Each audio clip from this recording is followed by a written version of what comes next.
नमो अरिहंताणं नमो सिद्धाणं नमो वायुर्याणं नमो वज्रायाणं नमो लोये सव्यसाहूणं।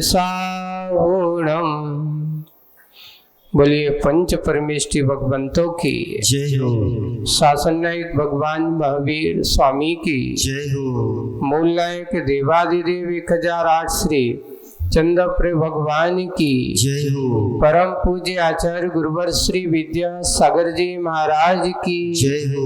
अहिंसा परमो धर्म की जय हो। परम पूज्य मुखमैठी में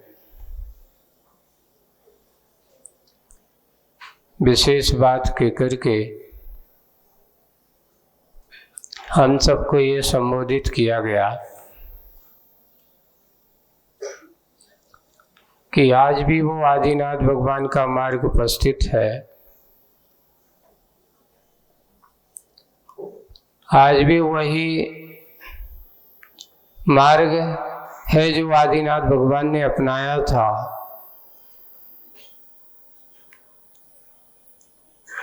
आज भी वही मार्ग है जो भगवान महावीर स्वामी ने अपनाया था और उस मार्ग पर उन्होंने चल कर के मंजिल को पाया था।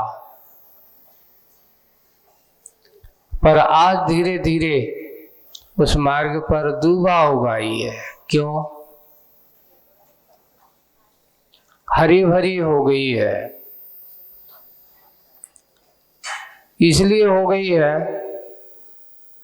कि पहले जो मार्ग पर चलने वाले थे उनकी संख्या बहुत थी, पर आज उस मार्ग पर चलने वाले 2-4 ही बचे हैं, नगण्य ही बचे हैं।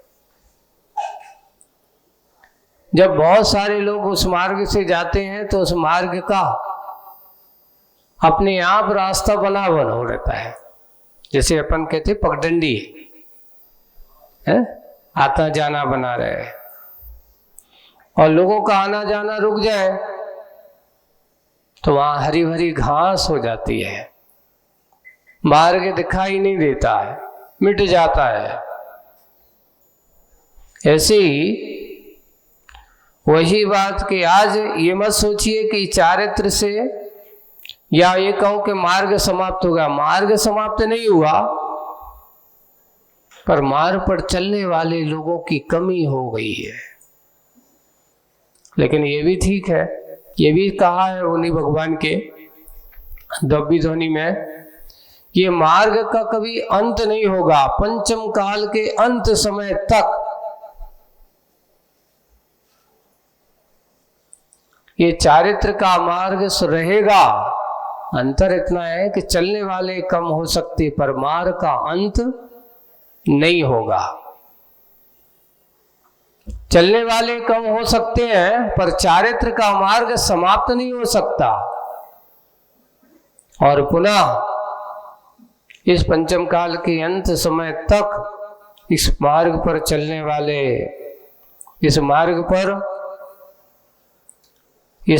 को अपना करके अपना आत्म कल्याण करने वाले बिरले ही जीव होंगे। पर अंतिम समय तक ऐसा देखा कि अंत में वे चारित्र को अपनाने वाले व्यक्ति जब जिस समय समाप्त हो जाएंगे, समझ लेना पंचम काल का अंत हो गया, षष्ठ काल का आगमन हो गया। और उस काल में की दशा है बड़ी विचित्र होने वाली है। पूछा गया, लिखा है आगम में, भगवान की वाणी में, कि सच्चे काल में मनुष्य की दशा क्या होगी। बोले कि छठे काल के मनुष्य की दशा है, किसी का कोई घर बार नहीं होगा। छोटे छोटे से एक हाथ के मनुष्य होंगे हैं, और क्या होगा, कहीं बिलों में रहेंगे। बोले कि धर्म का अभाव तो सट कर्म का भी अभाव जैसा हो जाता है, यही दशा होगी। कोई धर्म नहीं रहेगा और उनकी दशा बिल्कुल जानवर तो नहीं होगी पर जानवर बच जैसे हो जाएगी। गति तो मनुष्य ही रहेगी, ये पक्का है। कोई धर्म का अभाव हो जाता है। तो इस प्रकार आज आप लोगों का बहुत अच्छा पुण्य कर्म का उदय है कि कम से कम आपको धर्म का स्वरूप समझ में आ रहा है, धर्म की बात सुनने में आ रही है। उस समय तो धर्म की बात करने वाले भी नहीं रहेंगे, धर्म की बात सुनने वाले भी नहीं रहेंगे और धर्म से बात करने वाले भी नहीं, क्योंकि धर्म का अस्तित्व, धर्म को पालन करने वाले नहीं रहेंगे। ये मत सोच लें कि धर्म का अंत हो गया। धर्म कभी अंत नहीं होता, धर्म का कभी नाश नहीं होता, न कभी होगा ना कभी हुआ है। धर्म को लोग कहते हैं कि नाश होगा, नहीं, पालन करने वालों का अभाव होता है, उसको अपनाने वालों का अभाव होता है, धर्म का अभाव कभी नहीं हुआ। बस इसके कहते हैं बीच बीच में अपन तीर्थंकरों की परंपरा का विच्छिन्न हो गया। कारण क्या था कि उस समय ऐसे धर्म के आचरण करने वाले, धर्म का पालन करने वाले लोगों का अभाव हो गया।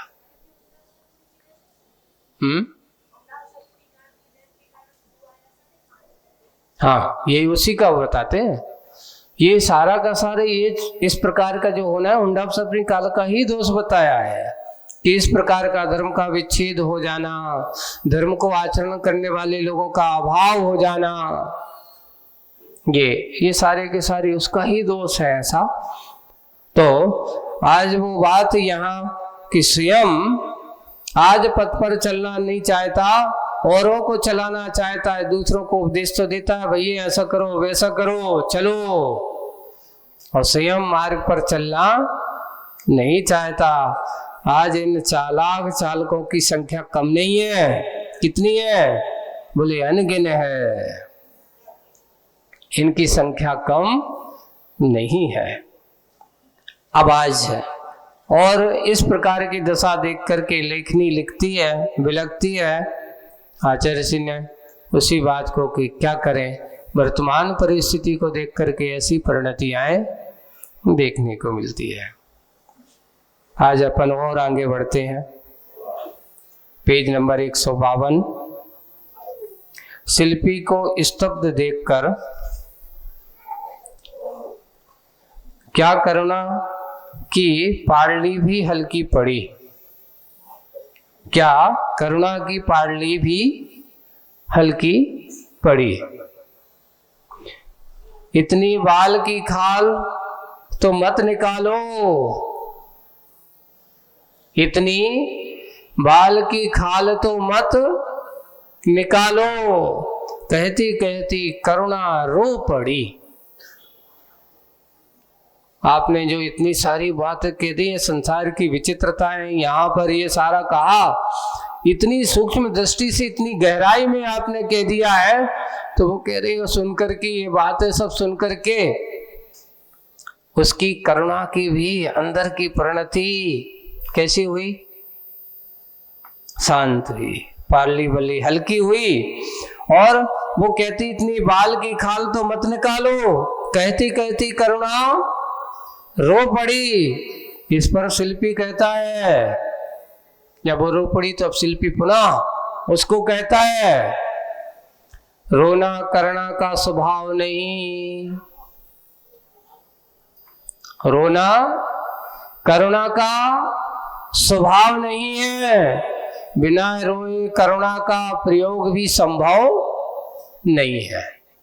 दोनों बात है, बताओ कि रोना करुणा का स्वभाव नहीं है, बिना रोए करुणा का प्रयोग भी संभव नहीं है, लेकिन ये भी है उसका जब प्रयोग करेंगे तो आंखों में अपने आप आंसू तो आ ही जाते हैं। होना और करुणा का करना, देखो करुणा का होना और करुणा का करना, इन दोनों में अंतर है, तथापि इतनी अति अच्छी नहीं लगती। बहुत महत्व की बात है कि प्रयोग जब करेंगे तो बिना रोए करुणा होती भी नहीं है। दोनों प्रकार की, अभी आगे इसमें करुणा की बहुत अच्छे गहरे पहलू की ओर जा रहे हैं, अपन गहराई पे जा रहा है कि देखो कहाँ कितनी करुणा के भाव, कैसे कैसे स्वभाव होने वाले हैं, कैसी परिणतियां होने वाली हैं। तो करुणा का होना पहली बात, एक बात समझ लेना, और करुणा का करना, एक होना और एक करना, इन दोनों में अंतर है, बहुत अंतर है। कैसा? तथापि इतनी अति अच्छी नहीं लगती, ज्यादा अति, लेकिन करुणा उतनी होना चाहिए जितनी होना। ज्यादा हो जाए तो भी गड़बड़, आदमी सोचता कर ये तो इनको तो स्वभाव ही है रोबे को, तो जब देखो रोते ही रहते हैं। एक व्यक्ति है, कोई दूसरे के आंसू देख करके वो अपने आप उनके आंसू देखकर उसकी आंखों में आंसू आ जाते हैं। अति नहीं है ना, जहां प्रासंगिक हो तो वो सोचता है कि यार वास्तव में बहुत दयालु है, ऐसा है। इस बात को मानता हूं कि इस बात को एक उदाहरण देकर के समझाया जा रहा है।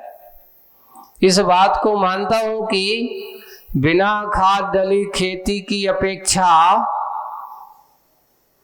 है ना, एक खेत में खाद डली, बिना खाद की खेती है, बिना खाद डली खेती की अपेक्षा खाद डली खेती की वह फसल लहलहाती है।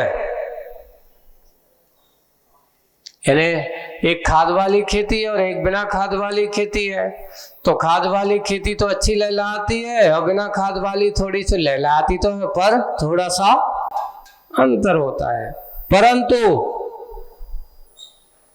परंतु आगे एक भी बहुत, खाद में बीज बोने पर तो,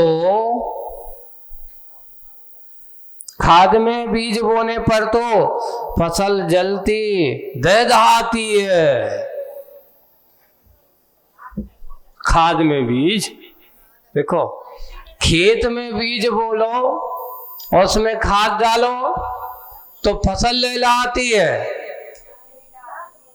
तो किसी ने कहा एक काम करो, खेत में काहे को खाद ही में डाल दो, बीज को काय में डाल दो, खाद में डाल दो। तो वो ही उदाहरण देकर के समझा रहे। तो खाद में बीज बोने पर तो फसल जलती दहदहाती है, वो बीज ही जल जाता, उसका फसल ही जल जाती। हाँ ऐसा। तो क्या होना चाहिए? अनुपात से खाद जल दे दिया खेत को, बीज बिखेर दिए खेत में, और फिर भी बीज के अंकुरित नहीं होते, मात्र ऐसे ऊपर ऊपर डाल दिया है ना, फिर भी बीज अंकुरित नहीं होते, माटी का हाथ उन पर नहीं होने से। हाँ, खादी ऊपर ऊपर डाल दिए और उसमें माटी का हाथ नहीं होने से, इतना ही नहीं, जिन बीजों पर माटी का भार दबाव बहुत पड़ा हो, सब बताया जा रहा है। खेती किसानी का पूरा गुण आपको दिखाया जा रहा है कि बचपन में आपने क्या किया था। एक बार ऐसे ही पूछा आचार्य जी, आपने जो सब लोग को मुख माटी में, तो आप उतनी सी उम्र में खेती सब कर ली थी का? बोले कि ये मत सोचो कि करने से, कभी कभार कुछ चीज देखने से भी ज्ञात हो जाती है। वही है यहाँ एक किसान, एक खेती का स्वरूप का वर्णन यहां पर किया जा रहा है, खेती की बात की जा रही है। और वो तो ये कह रहे हैं कि मात्र बीज का अंकुरित नहीं, माटी का हाथ रोपण नहीं होने से, इतना ही नहीं, जिन बीजों पर माटी का भार दबाव बहुत पड़ा हो वे भी अंकुरित हो नहीं आ सकते, भू पर ऊपर उठ के नहीं आ पाते, दम घुट जाता है उनका भीतर ही भीतर, वे सड़ जाते हैं अंदर ही अंदर। इसलिए करुणा के लिए उदाहरण दिया है, एक करुणा का होना, वो करुणा का करना, उसी को बता दे। करना है नहीं है, ये उदाहरण खेती का दे करके आपको समझाए कि देखो, अगर अनुपात के अनुसार खेत में खाद और बीज वो पानी हो तो बीज अच्छे से लहलहाता है, और अगर अनुपात ज्यादा हो जाए, काय को बोले कि खादई में बीज डाल दो तो खेत बीज जल जाएगा, और फिर बाद में माटी नहीं हो, बीज डला हो, अच्छा खेत भी हो पर ऊपर ऊपर डला हो तो भी अंकुरित नहीं होता। और तीसरी परिस्थिति क्या बताइए, माटी का भार अगर ज्यादा पड़ जाए, दब जाए, तो भी बीज का दम घुट जाता है भीतर ही भीतर। तीनों परिस्थितियां हैं, तो यहाँ करुणा के लिए उदाहरण देकर के आपको बताया जा रहा है। देखो, करुणा है नहीं है, करुणा ही अपनी उपा देता है, अपनी सीमा, फिर भी करुणा की सही स्थिति समझना है, अपनी सीमा को और करुणा की सही स्थिति को समझना है। करने वाला पहले किसको बता, करुणा का करना और करुणा का होना, इस बिंदु को पकड़ के रखना। करुणा करने वाला अहम का पोषक भले ही ना बने, करुणा करने वाला अहम का पोषक भले ही ना बने, परंतु स्वयं को गुरु शिष्य अवश्य समझता है, और जिस पर करुणा की जा रही है वह स्वयं को शिशु शिष्य अवश्य समझता है। एक करुणा करने वाला और एक करुणा जिस पर की जा रही है, दोनों का अंतर है। बड़ा कौन है, करने वाला, इसलिए उसको गुरु ऐसा शिष्य अवश्य समझता है। वह शिष्य उसको गुरु समझ सके कि भाई धन्य है, इनने मेरे ऊपर कृपा कर दी, मेरे ऊपर करुणा कर दी, मेरे ऊपर भगवान आपने क्या कर दी, कृपा कर दी, मेरे ऊपर वरद हस्त रख दिया, मेरा तो कल्याण हो गया। ही इस बार कैसे भाव करते हैं।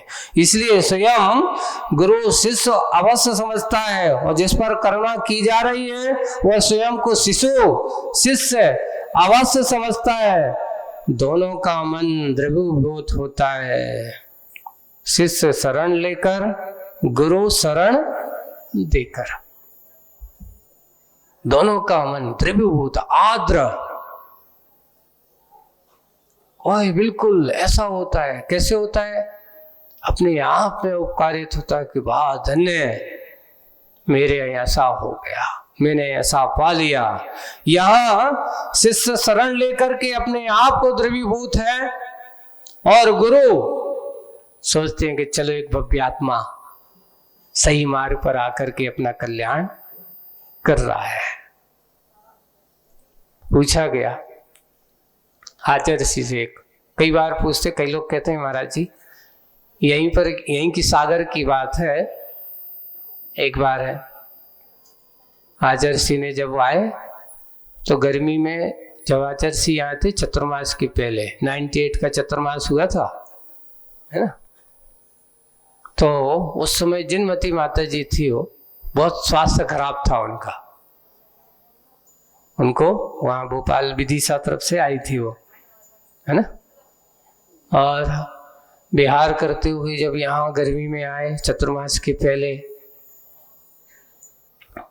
और आचर्षि के पास आए, आकर के कहते आचर्षि हम तो आपके चरणों में इन्हीं आशा से यहाँ तक आ पाए। हमने तो सोचा था कि अब तो गुरु की चरण मिलना मुझे तो मुश्किल लग रहा था, पर जैसे ही आपका आशीर्वाद मिला मुझे तो पता नहीं कहाँ से इतनी चेतना, कहाँ से इतनी शक्ति आई कि जो मैं आशा छोड़ चुकी थी वो इसमें उतनी आशा जागृत हुई कि आपके पास आ गए। अब आपके पास आ गए तो हमें तो लगा ही नहीं रहा कि मैं बीमार हूं। क्यों? शिष्य गुरु के चरणों में शरण पाकर के द्रवीभूत हो जाता है, ऐसा। और जब इस प्रकार उन्होंने ऐसा सुना, सुनकर के बाद में आचर्षि के पास, तो आचर्षि से बैठे बैठे एक माता जी होते इस समय बैठे थे, सब संग भी बैठा था सुबह सुबह। तो आचर्षि से एक बात पूछ ली। आचर्षि ये तो बात हो गई कि जब तो हम लोग मिलते तो हम लोग तो धन्य हो ही जाते हैं, बहुत प्रसन्न हो जाते हैं, लेकिन जब हम लोग आपके पास आते तो आपको कैसा लगता है? आपको कैसा लगता है? तो आचर्षि ने एक बहुत अच्छी बात कही। क्या बात कही? जब तुम लोगों के चेहरे अच्छे प्रसन्न खिले हुए देखते थे तो हमारा भी चेहरा खिल जाता है। अर्थात गुरु कहते हैं कि देखो, जब कोई एक भव्य आत्मा से मन से विशुद्ध भाव के साथ, भक्ति के साथ मार्ग पर चलता है और उसकी प्रसन्नता को देख करके गुरु को भी लगता है कि वाह, कम से कम इसने मार्ग अपनाया है, इस मार्ग पर इसको सही मार्ग दिया है, और दिया है तो वो मार्ग पर चलता है, तो गुरु भी प्रसन्न होते हैं। इसलिए गुरु का मन भी द्रवीभूत हो जाता है शिष्य की प्रसन्नता को देख करके। इसलिए कभी भी कितना भी हो, एक बार और कितनी भी दुखी क्यों ना हो, कितनी भी पीड़ा क्यों ना हो, जब अपनों से बड़ों के बीच में जब आ जाते हैं, उनकी चरणों में जाते हैं, तो उस समय अपने आप को ऐसा महसूस करना चाहिए कि अब तो मुझे कोई किसी प्रकार की चिंता नहीं है। क्यों? जिन चरण गुरु के चरण मुझे मिल गए, अब तो मुझे गुरु जी के चरण में चिंता करने की जरूरत है ही नहीं। उसको बिल्कुल विश्वास, आत्मविश्वास से भर जाना चाहिए, द्रवीभूत हो जाना चाहिए। यही बात यहाँ मुकमाटी में उसको लेकर के कि दोनों के मन द्रवीभूत शिष्य, अब समझना, दोनों का मन द्रवीभूत होता है, शिष्य शरण लेकर के और गुरु शरण दे करके। दोनों के मन में प्रसन्नता आती है। ऐसे ही मन चाहता है, बार बार कहते हैं, फिर बाद में कहें कि महाराज जी एक बार और ऐसा ही हुआ, जब आते हैं तो आपके पास बहुत प्रसन्नता होती है, इतनी अच्छा लगता है, इतना अच्छा लगता है, अब तो कहीं नहीं जाना है। और फिर जब यहाँ आपके पास रहे तो आप कहते चलो समय हो गया, विहार करना है, तो मन रोता है। मन क्या कहता है? नहीं, नहीं जाना, हम तो यहीं पर रहना। गुरु जी कहते हैं भाई यहाँ तुम्हारा ठिकाना नहीं है। तुमने पहले कहा है कि तुम्हें अपनी मंजिल पर स्वयं चलना है। अपनी अपनी मंजिल, सबकी अपना अपना रास्ता अलग अलग है। मेरा रास्ता अलग है, तुम्हारा रास्ता अलग है। तुम्हें अपने रास्ते पर चलना है और हमें अपने रास्ते पर चलना है। अब इसमें रोना धोना क्यों? अपना मंजिल पर चलो, अपने रास्ते पर चलो। जो रोना धोना है ये मोह की परिणति है। मोक्ष मार्ग में मोह नहीं होता। मोक्ष मार्ग में तो क्या होता है, मोह को कम करना होता है। तो एक माता जी कहते महाराज आप तो बड़े, और जब हम लोग रोते हैं तो आपको कष्ट नहीं होता, आपको दुख नहीं होता? तो बोले कि क्या करें, तुम्हारे साथ हम भी रोने लगे का?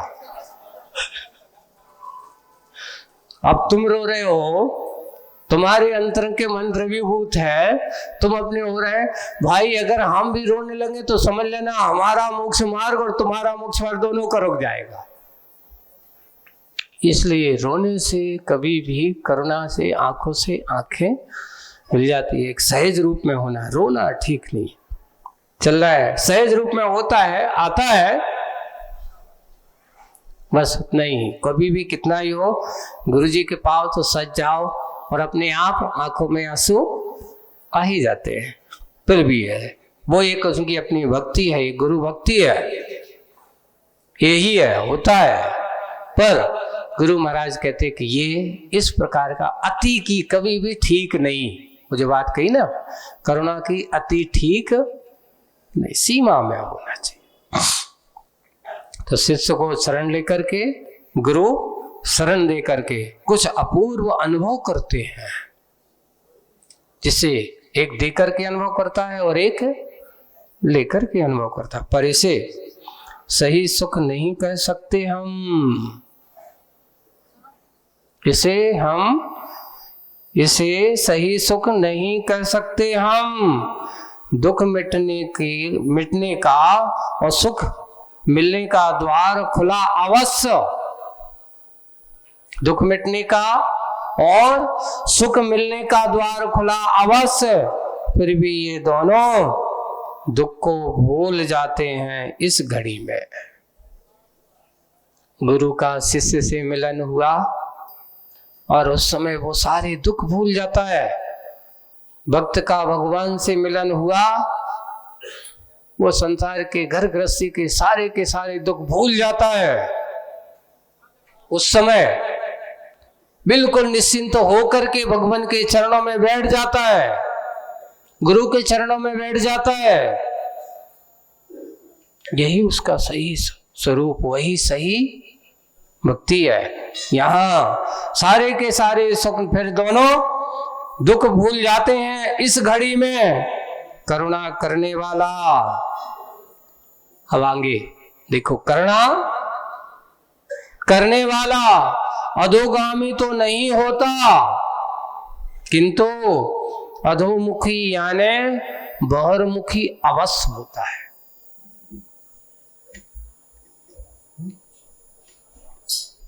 इसलिए समय सार में शुद्धोपयोग की भूमिका में रहने वाले मुनि महाराजों को कहा, करुणा भाव भी तेरे लिए प्रवृत्ति का कारण है। तू उसको छोड़, अपने आप में हो जा, स्थित हो जा, अपने आप में डूब जा।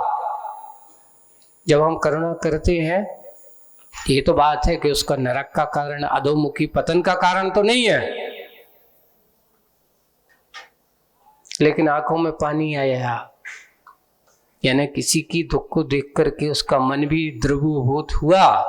तो उन्हें कहा अधोमुखी यानी देखने वाला, बहिर्मुखी अवश्य होता है, यानी बाहरी दृष्टि हो जाती, उस समय वह सदुपयोगी नहीं हो सकता। उसको बहिर्मुखी कहा क्योंकि बाहरी व्यक्ति को देख करके उसके अंदर करुणा भाव हुआ है। और जिस पर करुणा की जा रही है, देखिए आप, जो करुणा कर रहा है उसकी परिणति बहिर्मुखी हुई, लेकिन जिस पर करुणा की जा रही है वह अधोमुखी तो नहीं, ऊर्ध्वमुखी अवश्य होता है। तथापि ऊर्ध्वगामी होने का कोई नियम नहीं है।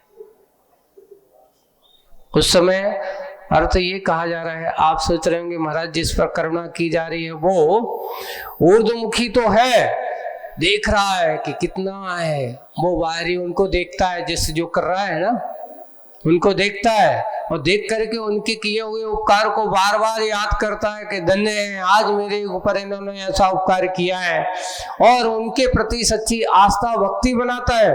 वही आस्था भक्ति पर को याद करता है, गुरुजी ने मेरे लिए मोक्ष मार्ग दिया। ये उसकी परिणति उसको ऊर्ध्वगामी तो बनाती है। क्या बनाती है? ऊर्ध्वगामी बनाती है। लेकिन ऊर्ध्वगामी अवश्य होता है, यानी जाएगा तो नियम से ऐसे भाव करने वाला स्वर्ग ही जाएगा, लेकिन ऊर्ध्वगामी अर्थात लेकिन वो मोक्ष तो नहीं जाता। यानी जिस समय ज्यादा करुणा करते हो, करुणा करने के भाव या जिस पर करुणा की जा रही है वो भी बार बार उनका चिंतन कर रहा है, तो उस समय उसके मन में क्या भाव होते हैं? पर की ओर दृष्टि। तो ऊर्ध्वगामी होने का कोई नियम नहीं है। करुणा की दो स्थितियां होती हैं, एक नहीं। कितनी स्थितियां होती हैं? दो। एक विषय लोलुपिनी, बहुत शब्द देखना आचार्य के मुखमाटी में, एक विषय लोलोपिनी है, दूसरी विषय लोपनी। एक है विषय लोपनी और एक विषय लोपनी, यानी दिशा बोधनी। एक करुणा ऐसी है जैसे एक माँ अपने बेटी पर करुणा करती है, किसके वसात करती है? मोह के वसात। ठीक हो जाए, मेरा बेटा ठीक हो जाए, उसको अपने बेटे से मोह, यानी एक में मोह का संबंध है, विषय लोलुपनी है उससे, एक में विषय लोपनी है, विषय लोलुपनी है, लोलुप्तनी है, और दूसरी विषय लोपनी, पंचेंद्री के विषय को लोप करने वाली है, मिटाने वाली है, दिशा बोधनी है, दिशा को देने वाली है। तो आज यहाँ सुनो, पहले की चर्चा यहाँ नहीं है, क्योंकि पंचेंद्री की लोलुपी वाले तो संसार में बहुत हैं। देखो ऐसे होते हैं, एक व्यक्ति जो है, देखो हम तुम्हारे लिए एक छोटा सा कभी कभार देते हैं, वो आएगा, दादाजी आया, दादाजी के पास बैठ जाए, बैठ गया, पैर दबा दो, बोल के हाँ दबा दो। अच्छा क्यों दबा रहे हो?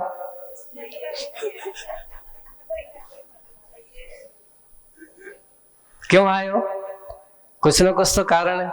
नहीं नहीं पैर दबा दो, बोले कि हाँ दबा दो, कमर दबा दो, दबा दो। फिर बाद में धीरे धीरे करते करते दबा दिया, दादाजी 10 रुपये दे दो। अच्छा अब समझ में आई बेटा, तेरे पैर दबाने का उद्देश्य क्या था, आज तू क्यों आया? बोले कि इसलिए तो आए थे कि मुझे चाहिए थी। बोले कि दादाजी की सेवा करेंगे। दादाजी तो अच्छे नाती के मोह में है ही, और पुण्य का चलो कोई बात नहीं, तू आया तो जले। बस बेटा कहता वाह अपना काम हो गया, कूदते हुए भाग गया अपना काम। ये कौन सी करुणा हो गई? विषय लोलुप्तिनी। वो दादाजी के पास जा रहा है, काय के लिए जा रहा है? बार बार मैं तुम्हारा, तुम दादाजी, अच्छा ये काम तो दादाजी भी कभी करे, बेटा तुम ऐसा करो तुम तुम्हें देंगे। दादा भी अपने काम करावे खिलाने बेटी को क्या करते हैं? लोभ देते हैं, लोभन दे करके काम कराना, ये करुणा है उसके अंदर की, करुणा भाव तो है। बेटा पुचकारेगा, अरे तू तो राजा बेटा है, तू तो सयाना बेटा है, ऐसा भी कह देगा। तो बेटा भी सोचता करे दादाजी ने मुझे राजा बेटा कहा, खुश हो जाता है। वो भी अपने प्रसन्न हो जाता है। तो ऐसे ही है। तो यहाँ पर विषय लोलुप्तनी जो है, लोलुपनी जो है, ये विषयों की चाहे धन पैसे कछु मिल जाए ना। एक काम करो, इनके पास अपन चलो, एक सेठ जी है और नौकर है। तो नौकर कहता है अच्छा काम करो भैया, पैसा मिल जाए। और सेठ जी कहते हैं भैया एक काम करो, इसके लाने थोड़ा पैसा दो, अच्छा अपना काम हो जाए। एक दूसरे के प्रति, क्योंकि उनको काम जरूरी है और उसको किसकी जरूरत है? पैसे की जरूरत है। तो दोनों कहीं ना कहीं नम्रता, वो थोड़ी सी अगर कछु कह भी दे तो कहते भैया रहन तो दो, आदमी आए कह दे तो सुन लो, गुस्सा करने की जरूरत नहीं है। वो डांट तो नहीं है। अगर वो सेठ जी अगर नाराज भी हो जाए तो नौकर कहता कोई बात नहीं, सेठ जी अब काम तो करने नहीं करे, तो अगर अपन नाराज हुई है तो अपना काम धंधो छूट जाए। तो वो भी अपना, तो इसके यहाँ पर एक विषय लोलोपनी और दूसरी विषय लोपनी, दिशा बोधनी, करुणा के दो रूप है ना। पहले की चर्चा यहाँ नहीं, चर्चा अर्चा दूसरी की है। यहाँ पहली करुणा की बात नहीं करना जो विषय को चाहने वाली है, लोलुपी है। यहाँ तो विषय को लोपन करने वाली करुणा की बात करना है। पंचेंद्री के विषय को समाप्त करने वाली चर्चा करना है। इस करुणा का स्वाद सुनो, बहुत अच्छा। किन शब्दों में कहूं? इस करुणा का स्वाद किन शब्दों में कहूं? गर यकीन हो नमकीन आंसुओं का स्वाद है वह। अब आप कहोगे महाराज यहाँ आचार्य ने आंखों के स्वाद का भी स्वाद लिया है, आपकी आंखों के पानी जब कभी कभार मुंह में चला जाए तो कैसा लगता है?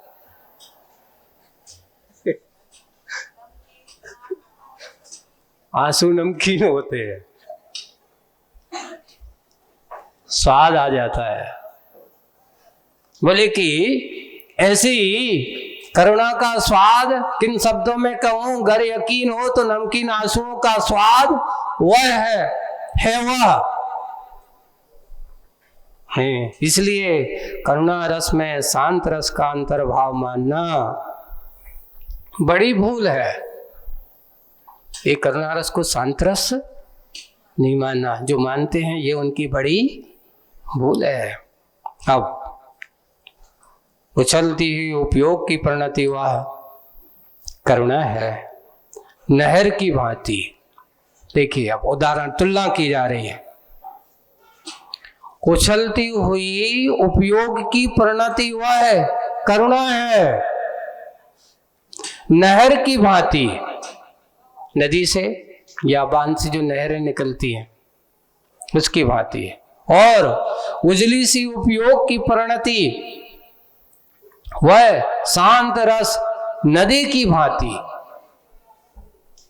एक उपयोग की परिणति, जब बांध में से आप देखना नहर जब निकलती है गेट में से तो बहुत तेज उछलती हुई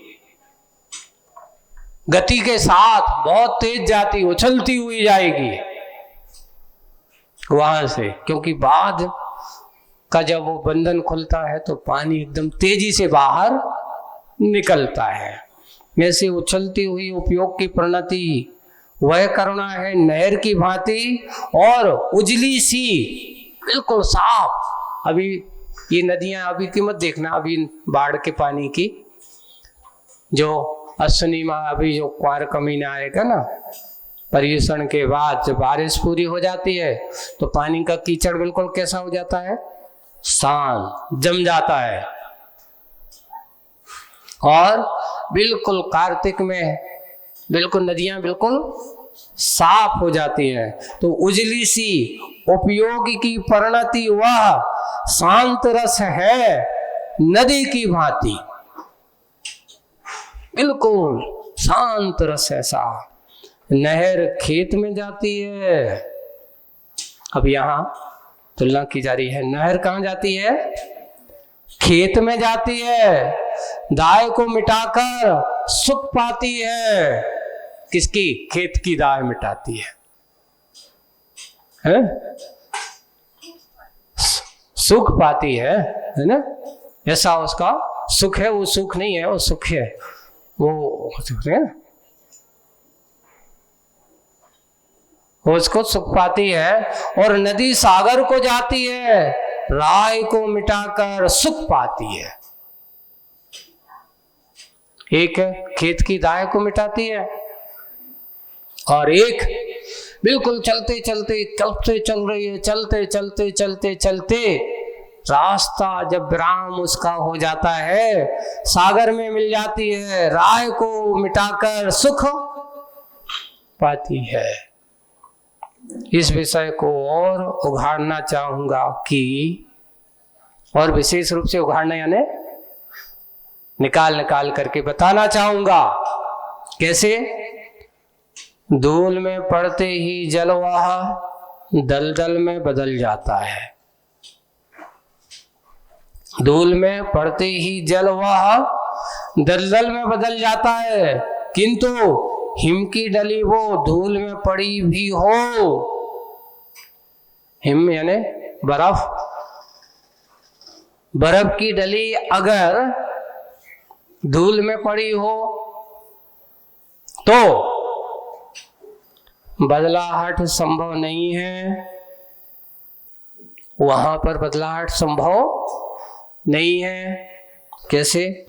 और कैसे संबंध? धूल में पड़ी भी हो तो बदलाहट संभव नहीं है उसमें।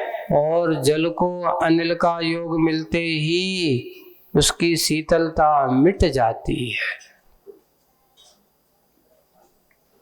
जल में अनल का योग मिलते ही उसकी शीतलता मिट जाती है। उदाहरण तुलना दी जा रही है कि पानी की जब होता गिरता है, धूल में मिलता, कीचड़ बन जाती, लेकिन वही पानी जब बर्फ का रूप या हिमखंड के रूप बनता है तो वो गिर जाता है तो कुछ नहीं होता। धूल में पड़ी भी हो डली रहती है, कीचड़ नहीं बनती। बर्फ से कभी कीचड़ नहीं बनता है उससे ज्यादा। फिर और दूसरा कहा, और एक उदाहरण और लो कि जल में अनिल का योग मिलते ही उसकी शीतलता मिट जाती है, मिटती है, और वह जलता है। औरों को भी गर्म पानी में हाथ डाल दो तो फिर स्वयं जल रहा है, और जो भी होगा तो उसको भी जलाता है। परंतु हिम की डली को अनल पर रखने पर, हिम की डली को अनल पर यानी आग पर रखने पर भी उसकी शीतलता मिटती नहीं, शीतलता मिटती नहीं है, और वह जलती नहीं, ना जलाती औरों को,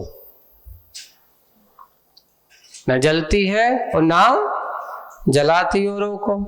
लगभग यही स्थिति है करुणा और शांत रस की। यही स्थिति है करुणा की और शांत रस की।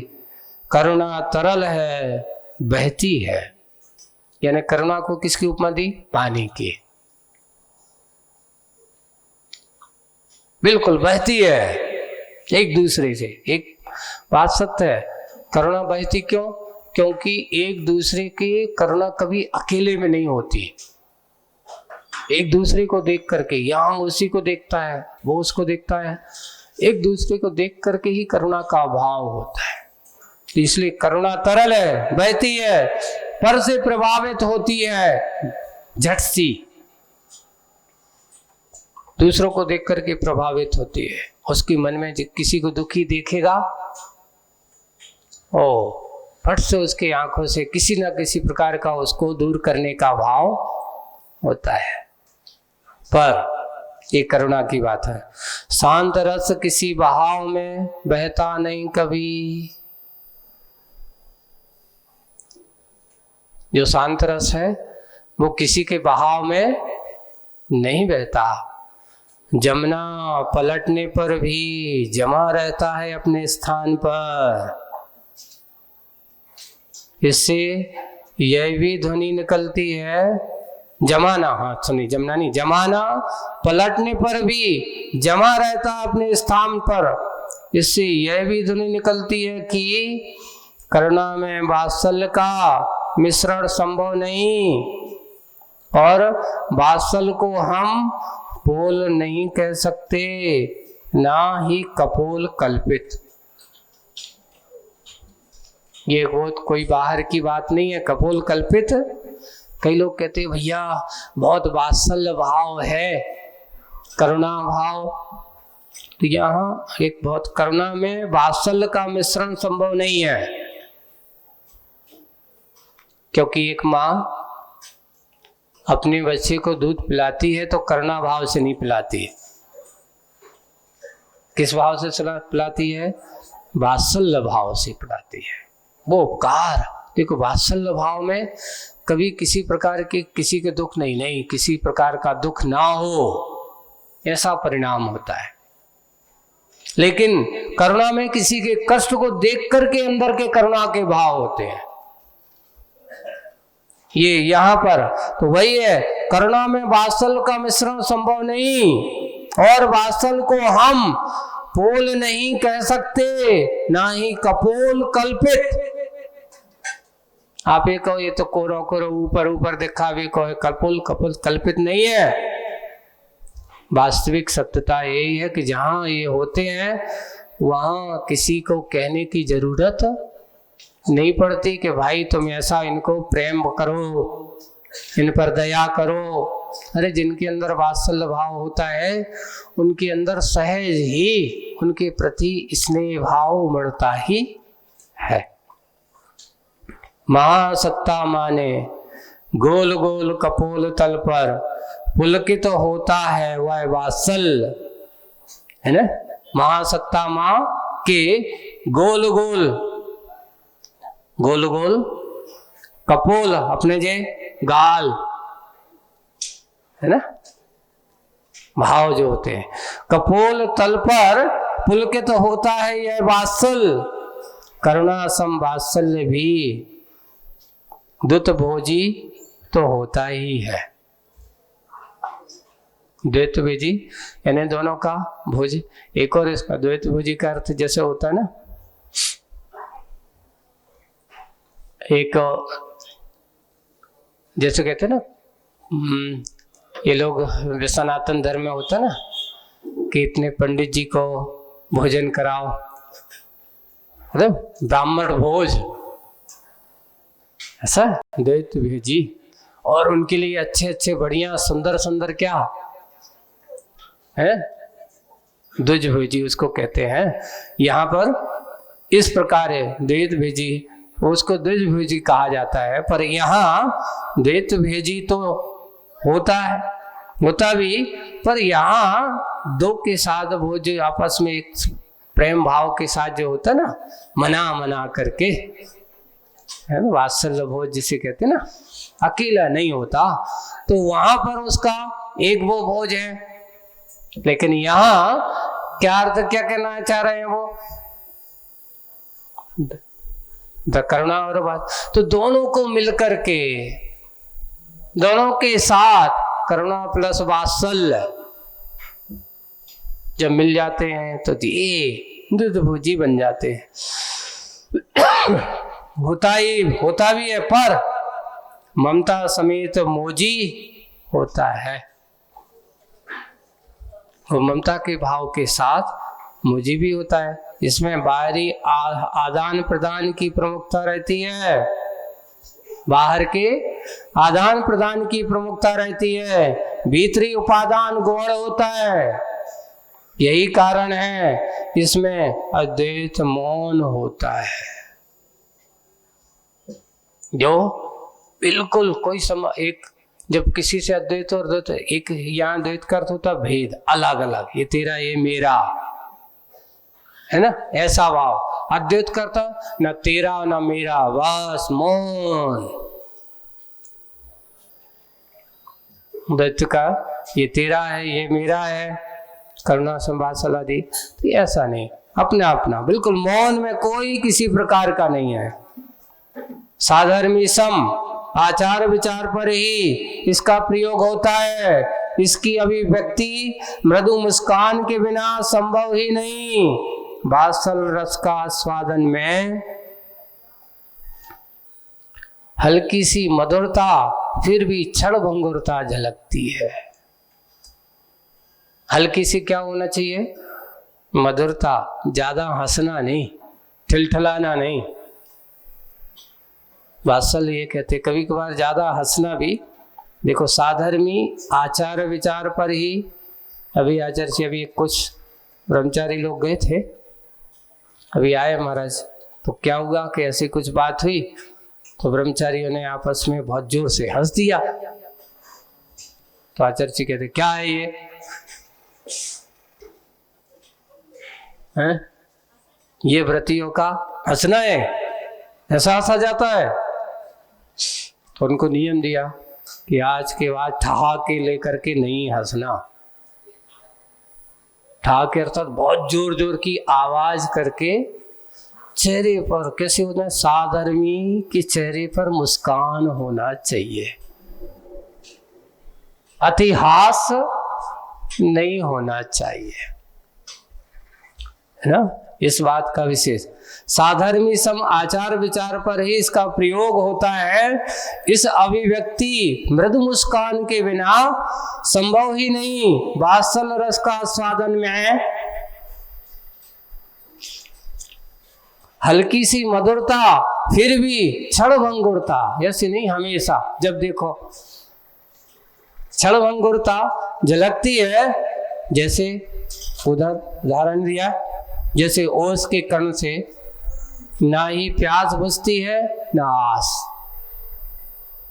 ओस के कण से ना प्यास बुझती है ना आस, बुझता है बस श्वास का दिया हुआ। बुझता बस श्वास का दिया हुआ है। फिर भी तुम ही बताओ वात्सल में शांत रस का अंतर्भाव कैसा? ये वात्सल भाव में शांत रस का भाव। यहाँ एक बात आचार्य जी के एक स्पष्ट मंतव्य समझ में आ रहा है कि जिस समय अपन शांत रस में बैठे होते हैं, शांत रस की परिणति में रहते हैं, उस समय ना तो करुणा की बात है, ना दूसरे साधर्मी के वात्सल्य की बात है। उस समय तो बस मात्र अपने आप में होकर के शांत रहने की बात है। वही यहाँ ये कहा जा रहा है कि तुम ही बताओ फिर वात्सल में शांत रस का अंतर्भाव कैसा? उदाहरण देकर के और समझाया जा रहा। माँ की गोद में बालक हो, माँ उसे दूध पिला रही हो, बालक दूध पीता हुआ ऊपर माँ की ओर निहारता अवश्य, अधरों पर, नैनों में और कपोल युगलों में क्रिया प्रतिक्रिया की परिस्थिति प्रतिफलन किस रूप में है, परीक्षण चलता रहता है। यदि करुणा और कठोरता नैनों में झलकेगी तो कुछ गंभीर हो, रुदनता की ओर मुड़ेगा वह। क्यों? देख रहा है कि माँ का मूड खराब है, गुस्से में है, आंखें कैसी हैं, तो वो कहता है कि नहीं। उस समय भी हुआ है, बालक को दूध पिलाने की बात कही कि नहीं पीता, वो भी रोने लगता है, वो भी दूध नहीं पीता। और परीक्षण करता है, नैनों की झलकता है, कुछ गंभीर हो, रुदनता की ओर मुड़ेगा हुआ है। अधरों की मंद मुस्कान से यदि कपोल चंचल स्पंदित होते हो, ठसका लेगा वह। थोड़ा सा भी कुछ गड़बड़ हो जाए तो उसको क्या लग जाता है? ठसका लग लेगा वह। यदि यही एक कारण है कि प्रायः माँ दूध पिलाते समय अपने आंचल में बालक के मुख को छिपा लेती, कहीं ये देख देख करके ऐसा ना हो। ये क्रियाओं की बात है। यानी शांत रस का संवेदन वह सानंद एकांत में ही हो और तब एकाकी संवेदी हो। ये शांत रस की परिणति के बारे में यहाँ पर आज की इस प्रसंग पर करुणा और वात्सल्य से परे शांत रस होता है। ऐसा परम शांति का अनुभव करने वाला होता है। आज ऐसे शांत रस की बात और करुणा की और दया की बात कही, और जहाँ करुणा और दया का परिणाम वात्सल्य का परिणाम है, वहाँ पर ही इस प्रकार के और नए नए आयाम आपको देखने को मिलेंगे। आगे की बात अपन करेंगे बाद में। आज बस इतना ही। बोलिए परम पूज्य आचार्य गुरुवर श्री विद्यासागर जी महाराज की।